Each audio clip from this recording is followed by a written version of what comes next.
जरा सोचिए, कहा जाता है वेस्टर्न देशों के जरिए उनके द्वारा कि ईरान के लोग जो हैं, अब तो खैर नहीं, मुंह ही नहीं रह गया है कि ईरान के लोगों को डरपोक कहा जाए। ईरान के विदेश मंत्री भी उस जनता के बीच मौजूद थे जो जनता आखिरी रसूमात में मौजूद थी और अपने शहीदों को अलविदा कह रही थी। देखिए,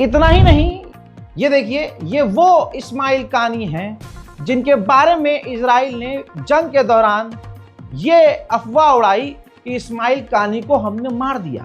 इस्माइल कानी का जिंदा होना इस बात की दलील है कि इजराइल के बहुत सारी बातें और खबरें झूठी साबित हुई हैं। इजराइल का ये प्रोपेगेंडा था। ये असा हाथ मिले हुए जो आपको नजर आ रहे हैं, ये अली शमखानी हैं। हजरात, अली शमखानी ईरान के सुप्रीम लीडर के बेहद करीबी एडवाइजर हैं। यहाँ दुनिया में आपने देखा नहीं होगा कि ऐसा होता है कि आम लोग मरे हों या कमांडर, पूरी सरकार सड़क पर आ गई है। आपकी स्क्रीन पर अगर ध्यान से देखेंगे तो ईरान के प्रेसिडेंट भी, जी हाँ, प्रेसिडेंट ऑफ ईरान, वो भी शामिल हुए हैं अपने नागरिकों के मौत में। जी हाँ, जब जनाजा निकल रहा था, जो सेरेमनी थी, उसमें लास्ट सेरेमनी में ईरान के प्रेसिडेंट भी सड़क पर पैदल मौजूद थे। कहने वाले ईरान को डरपोक कहते हैं, उनके मुंह पर यह तमाचा है। जो अली शमखानी हैं, सुप्रीम लीडर के एडवाइजर, सीनियर एडवाइजर, उनका बयान है मेरे पास। उसमें वो ये कह रहे हैं कि मैं मलबे में दब गया था और ऐसा दबा था कि मेरी पसलियां टूट गईं, ये सीने की हड्डी टूट गई, मैं अंदर से काफी जख्मी हो गया, डैमेज है और काफी तकलीफ में हूं। लेकिन उस वक्त जब हमला हुआ तो मुझे लगा ये जलजला है, भूकंप, लेकिन मैंने जब फाइटर जेट की आवाज सुनी तो मुझे एहसास हुआ कि हाँ, ये हमला है। सुनिए।